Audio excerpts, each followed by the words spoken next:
2026 টি-20 world cup শুরু হতে মাত্র বাকি কয়েকদিন রয়েছে। এখন নাটকীয় মুহূর্ত ভাই। পাকিস্তান একদিকে কিন্তু আইসিসি বিসিবি চেয়ারম্যান স্পষ্ট জানিয়ে দিল পাকিস্তান টি-20 ওয়ার্ল্ড কাপ খেলবে কি না সব কিছু নির্ভর করতেছে পাকিস্তানের সরকার, প্রধানমন্ত্রী শেহবাজ শরীফের চূড়ান্ত সিদ্ধান্ত। এই কথাটা বলতেছে এই পাকিস্তানের চেয়ারম্যান, যাকে আমরা বলি। কেন এই কথাটা বললাম ভাই? দোকলা, তোমরা যদি টি-20 ওয়ার্ল্ড কাপ যদি না খেলো ভাই, তাহলে কিসের জন্য তোমরা দল ঘোষণা বানাচ্ছে? এই বাংলাদেশকে এমনি কিন্তু শেষ করে দিয়েছে এই পাকিস্তান। কেন বললাম? এই বাংলাদেশের সাথে কিন্তু উস্কানি মেরেছে এই পাকিস্তান। তার জন্য কিন্তু এখন বাংলাদেশের এই পরিস্থিতি। এরকম যদি না হতো, তারা যদি একাই যদি আইসিসির সঙ্গে কথা বলতো, তাহলে আমার মনে হয় কিন্তু তাদের কথাটা মানতো। যখনই এন্ট্রি করেছে এই পাকিস্তান টিম, তখনই ভারতের কিন্তু আরও আইসিসি কিন্তু আরও উচ্ছ্বাস বেড়ে গেছে। কারণ আইসিসি এটা কেন করবে না? কারণ আইসিসির সাথে কিন্তু পাকিস্তানের সম্বন্ধ ঠিক নাই, তার জন্য কিন্তু এরকম ঘটনা ঘটেছে। এখন কিন্তু পাকিস্তান নতুন একটা প্ল্যান করতেছে ভাই। আজকে না হলে সোমবারের মধ্যে তারা সিদ্ধান্ত জানাবে। এই প্ল্যানটা কোনো একটা প্ল্যান করতেছে ভাই। আজকে না হলে সোমবারের মধ্যে তারা সিদ্ধান্ত জানাবে। এই প্ল্যানটা করতেছে। আমরা তো বয়কট করব না, তারা এই কাজটা করতে পারে।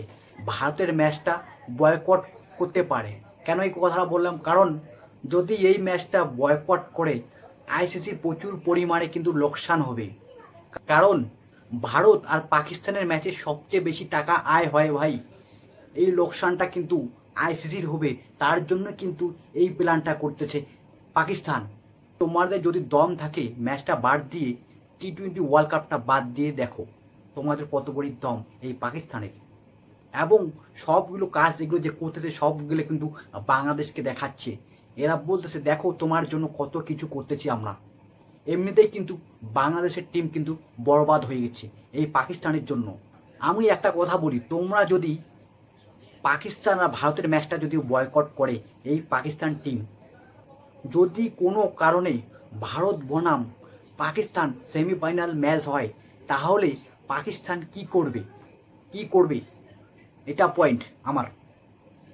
এমনিতেও কিন্তু পৃথিবী যদি উল্টেও যায় এই বিশ্বকাপে, পাকিস্তান সুপার 4-এ এন্ট্রি করতে পারবে না।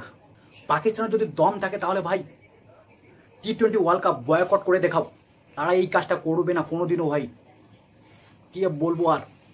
তোদের যদি দম থাকে ভাই, তাহলে ভারতের সাথে জিতিয়ে দেখা।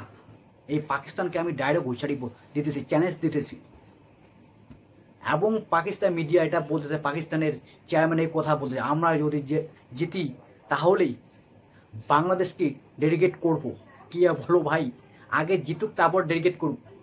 বাংলাদেশ তো এই পাকিস্তানের জন্য মরছে, আরও মরবে এই বাংলাদেশ। তাহলে এখন বাংলাদেশ শুধু অপেক্ষায় রয়েছে পাকিস্তান কবে বয়কট করবে, আমরা কবে খেলার চান্স পাবো। কী আর বলবো ভাই?